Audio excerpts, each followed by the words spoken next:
ఐదేళ్ల వైసీపీ పాలనలో రైతులను వ్యవసాయ రంగాన్ని సర్వనాశనం చేసిందని మండిపడ్డారు గురజాల ఎమ్మెల్యే యరపతినేని శ్రీనివాసరావు.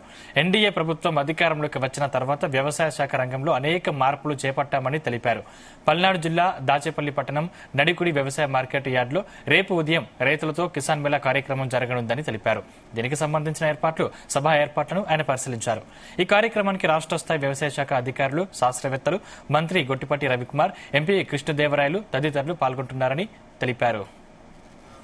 గురజాల నియోజకవర్గంలో నడిపూడి మార్కెట్ యార్డ్లో కిసాన్ మేళా కార్యక్రమం చాలా పెద్ద ఎత్తున దాదాపు 3,000 మంది రైతాంగంతో దాదాపు 12 డిపార్ట్మెంట్స్ దీంట్లో ఇన్వాల్వ్ అవుతా ఉన్నారు. ఆచార్య అంజీరంగా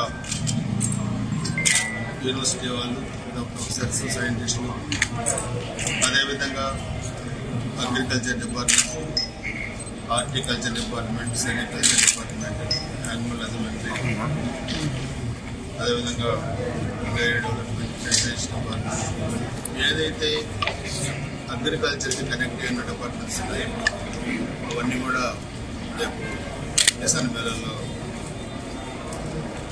పార్టిసిపేట్ చేస్తూ ఉన్నారు. అదేవిధంగా దాదాపు 100 స్టాల్స్, ట్రాక్టర్ కంపెనీలు కానీ, సీడ్స్ కంపెనీలు కానీ, పెస్టిసైడ్స్ కంపెనీలు కానీ, ఇట్లా ఆగ్రో ప్రొడక్ట్స్ అన్ని కంపెనీలు కూడా దాదాపు 100 స్టాల్స్ రేపు పెడతా ఉన్నారు. కొంతమంది బ్యాంకర్స్ కూడా దీంట్లో పాల్గొంటూ ఉన్నారు. ముఖ్యంగా ఈ కార్యక్రమం